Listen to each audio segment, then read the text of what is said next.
நடிகர் விக்ரம் அவர்கள், சியான் விக்ரம் அவர்கள் முன்னாடி சொன்ன ஒரு விஷயம் இப்போ சோஷியல் மீடியால நெறையா ஷேர் ஆயிட்டிருக்கு. அவர் சொன்னதாவது, "சின்ன வயசுலேருந்தே எனக்கு நடிக்க பிடிக்கும்.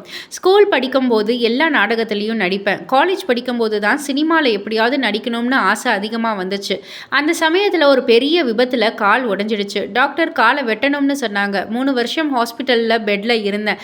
23 சர்ஜரி பண்ணாங்க. பையன் எப்போ டாக்டர் நடப்பான் அப்படின்னு அம்மா கேட்டாங்க. இல்லம்மா அவர் நடக்கவே மாட்டான் அப்படின்ற மாதிரி சொல்லிட்டாரு டாக்டர்.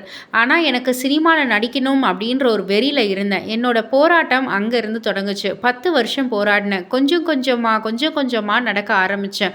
வாக்கிங் ஸ்டிக் வச்சு வேலைக்கு போவேன். 750 ரூபா தான் சம்பளம். கால் உடஞ்சிடுச்சு, நீ எப்படி சினிமாவில் நடிப்பேன்னு கிண்டல் பண்ணுவாங்க. சினிமா வாய்ப்பு வந்ததுக்கப்புறம் எல்லாரும் அமைதியாயிட்டாங்க. ஆனால் படம் ஓடலை. நான் அன்னைக்கு விட்டு இருந்தா இன்னைக்கு நடிகனாக இருந்திருக்க மாட்டேன் அப்படின்னு விக்ரம் சொன்ன ஒரு விஷயம் நிறையா பேர் இப்போ ஷேர் பண்ணி ஒரு சூப்பரான ஒரு இன்ஸ்பிரேஷன் தான் விக்ரம் சார் அப்படின்ற மாதிரி ஷேர் பண்ணிக்கிட்டு இருக்காங்க. இதை பற்றி நீங்கள் என்ன நினைக்கிறீங்க? உங்களுடைய கருத்து என்ன அப்படின்றத கீழே உள்ள கமெண்ட் பாக்ஸில் குறிப்பிட்டு சொல்லுங்கள். மறக்காமல் சேனலை சப்ஸ்கிரைப் பண்ணி பக்கத்தில் உள்ள பெல் ஐக்கானை கிளிக் பண்ணிவிடுங்க.